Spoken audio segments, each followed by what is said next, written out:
మంత్రి గారిని కోరుతా ఉన్నాను అధ్యక్ష. మంత్రి గారు ఇది ఒక్కటే ప్రశ్నకు పరిమితం అయి జవాబు చెప్పండి సభ్యురాలు. ప్లీజ్. అంటే సార్ ఎప్పుడు కూడా హౌస్ ద్వారా మీ ద్వారా హౌస్ ద్వారా ప్రజలను మిస్గైడ్ చేయొద్దు. ప్రాజెక్ట్ కాస్ట్ ఈజ్ 800 కోట్లు, ల్యాండ్ ఎక్విజిషన్కు 1300 కోట్లు వాళ్ళ ప్రభుత్వంలో చెల్లించిన. అధ్యక్ష నిజంగా చెప్పడానికన్నా 130 కోట్లు ల్యాండ్ ఎక్విజిషన్ పే చేసిండు. అప్పటికి అపాయింటెడ్ డేట్ రాలేదు. ఎన్జిటీలో స్టే ఉన్నది. స్టే మన వెకేట్ చేపించి స్టే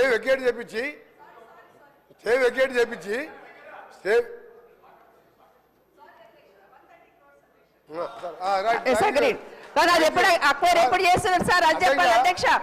అధ్యక్ష మీ ద్వారా ఒకటి అడుగుతున్నా, బిఫోర్ ఎలక్షన్స్ ల్యాండ్ అక్విజిషన్ చేసినాం కదా అధ్యక్ష, అది నేను క్లారిఫికేషన్ అడుగుతున్నాను. అప్పటి నుండి జరుగుతుంది కదా, ఎన్జిటీలో కేసు ఏమైందని సూటిగా అడుగుతున్నాను అధ్యక్ష. 840 కోట్లే శాంక్షన్ రోడ్కి, 130 కోట్లు ల్యాండ్ అక్విజిషన్ చేసుకున్నాము, అది కరెక్ట్ అధ్యక్ష, అయిపోయింది కంప్లీట్. కానీ ఎప్పటి నుండి ఎప్పుడు వెకెట్ అవుతుంది ఎన్జిటీలో మాత్రమే అడుగుతున్నాను అధ్యక్ష. ఎన్జిటీలో క్లియర్ అయింది. 28/11 రోజు అపాయింటెడ్ డేట్ ఇచ్చిండ్రు. 29th రోజు ఈ 29 మొన్న నవంబర్ మొబైలైజేషన్ వర్క్ స్టార్ట్ అయింది. వారు అదే జిల్లా వారు ఇప్పుడు పోయి చూసుకోవచ్చు వర్క్ నడుస్తుందా లేదా. మీరు ఎప్పుడు కూడా వాస్తవాలు ఒప్పుకోవాలి. గట్కేసర్ ఫ్లైఓవర్ 7 ఏళ్ళు అయింది. మీ సంగతి చెప్పాలంటే ఒక రోజంతా పడుతుంది అధ్యక్ష, ఒక రోజంతా పడుతుంది. అన్ని అబద్ధాలే. ఒక్క మంచి పని చేయకుండా రాష్ట్రాన్ని 100 ఏళ్ళ విధ్వంసం సృష్టించి వీళ్ళు ఓ రోజు బేడీలు వేసుకుంటారు. బేడీలు వేస్తారు పోలీసు వాళ్ళు ఉన్నారు అధ్యక్ష, పోలీసు వాళ్ళు వేస్తారు. రేపే మాపే పోలీసు వాళ్ళు బేడీలు వేస్తారు. వాళ్ళు బేడీలు వేసుకునేది ఆ బేడీలో ఫోటో చూస్తే ఒకరి సార్ ఆ బేడీలో ఫోటో చూస్తే అసలు బేడీలు వేసుకునేది ఇద్దరు, వాళ్ళు బేడీలు వేసుకోలేదు. అమాయకులకు బేడీలు బేడీలు వేస్తానికి రేపు మాప పోలీసు వాళ్ళు వస్తారు, బేడీలు వేసుకొని తీసుకుపోతారు.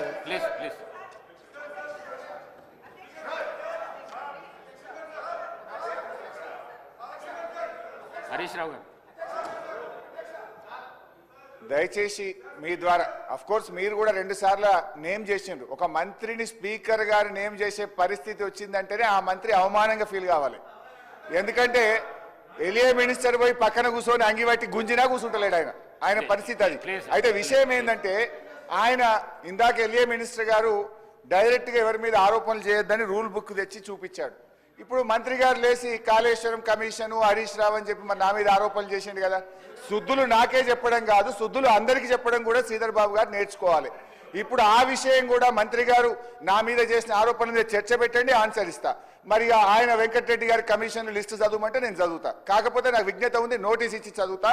దయచేసి వారు మాట్లాడినటువంటి అన్ని వ్యాఖ్యలు, ప్రశ్నకు సంబంధం లేని వ్యాఖ్యలన్నీ కూడా సభ రికార్డుల నుంచి తొలగించాలని మీ ద్వారా కోరుతున్నా.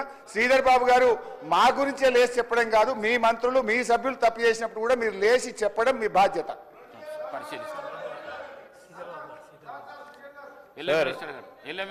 సభా సాంప్రదాయాలకు సంబంధించి రూల్స్ ప్రొసీజర్కి సంబంధించిన అంశం విషయంలో మేము వారికి కూడా తెలియజేస్తామని అధ్యక్ష, ఎవరైనా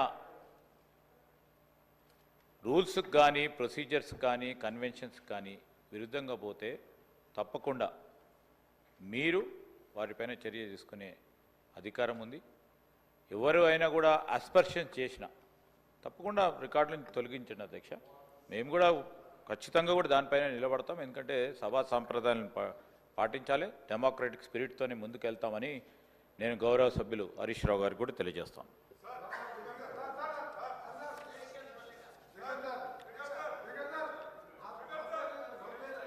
సమయం 11 అయ్యింది.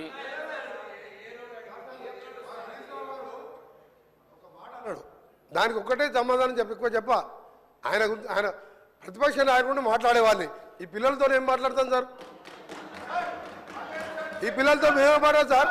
నేను ఒకటే సార్ ఆయన ఒక మాట అన్నాడు, కాళేశ్వరం కమిషన్ హరీష్ రావు అని ఒప్పుకుంటున్నా. నేను ఎక్కడన్నా కమిషన్ ₹1 తీసుకున్నట్టు నువ్వు బినామీ నారాయణ స్కూల్స్ కొన్నావా, కాళేశ్వరం కొన్నావా, కమిషన్ తిన్నావా ప్రూవ్ చేస్తున్నావు. నా మీద ₹1 నా రాజకీయ జీవితంలో రెడీ కాదు. ఇప్పుడు పోదాం, అర్జెంట్ చేయండి. అరే నువ్వు చిన్న మావజాటు అల్లునిగా 10,000 కోట్లు దోచుకున్న దొంగ వీళ్ళు మాట్లాడారు అధ్యక్ష నా గురించి నా మీద ఎల్ఏ మినిస్టర్ గారు గౌరవ స్పీకర్ గారికి కోరుతా ఉన్నాం అధ్యక్ష, హౌస్ ఆర్డర్లు పెట్టేసే కార్యక్రమం చేయాలి. ఎవరైనా ఏ ఆస్పర్సెంట్స్ అయినా అటు నుంచి వచ్చినా ఇటు నుంచి వచ్చినా సార్ వీఆర్ వెరీ క్లియర్, మనం సభా సాంప్రదాయాలను పాటించాలా. డెఫినెట్లీ ఎవరిపైన ఎవరు ఆరోపణలు చేసినా దానికి సంబంధించి మీరు రూల్స్ ప్రకారం ఏ విధంగా మీరు చర్య తీసుకోవాలనో, ఏ విధమైన స్టెప్స్ తీసుకోవాలనో తప్పకుండా చేయండి అధ్యక్ష. We are very clear, we are very open. నేను ఈరోజు సూక్తులు చెప్పడానికి కాదు, చెప్పాను సార్, అది కూడా ఏదైనా తప్పుడో చెప్తామని చెప్తున్నాం కదా. ఈరోజు నేను హరీష్ రావు గారికి కూడా చెప్తా ఉన్నాము, వారు చేసిన మీరు చేసిన ఎవరు చేసినా which is against the principles of legislature should be, ఆ స్టేట్మెంట్స్ కానీ అది కానీ definitely we will definitely sir, నేను కాదంటలేను, నేను చెప్తా ఉన్నాం కదా. వీఆర్ నాట్ సమయం 11 అవుతున్నది. ప్రశ్నోత్తరాలలో రెండే క్వశ్చన్స్ అయినాయి. ప్రశ్నకు పరిమితం అయ్యి ప్రశ్న అడిగితే జవాబుకు పరిమితం అయ్యి చెప్తేనేమో 10 ప్రశ్నలకు సభ్యులకు న్యాయం చేసినట్లు అవుతుంది. ఈ విధంగా అయితే చేయలేము మేము. దయచేసి కోమటిరెడ్డి వెంకటరెడ్డి గారు మాట్లాడిన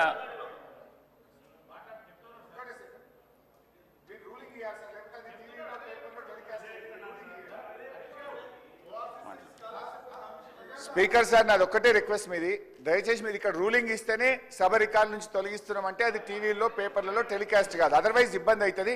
ఇంకొక చిన్న సబ్మిషన్ సార్, మనం నార్మల్గా రోడ్ల మీద డ్రంక్ అండ్ డ్రైవ్ టెస్ట్ చేస్తాము, ఇప్పుడు అసెంబ్లీలో కూడా బయట డ్రంక్ అండ్ డ్రైవ్ టెస్ట్ చేయాల్సిన అవసరం కనబడతా ఉంది. కొంతమంది సభ్యులు పొద్దున్నే బాగా డ్రంక్ చేసి సభలోకి రావడం వల్ల వాళ్ళు ఏం మాట్లాడుతుందో సోయి లేకుండా మాట్లాడే పరిస్థితి వచ్చింది.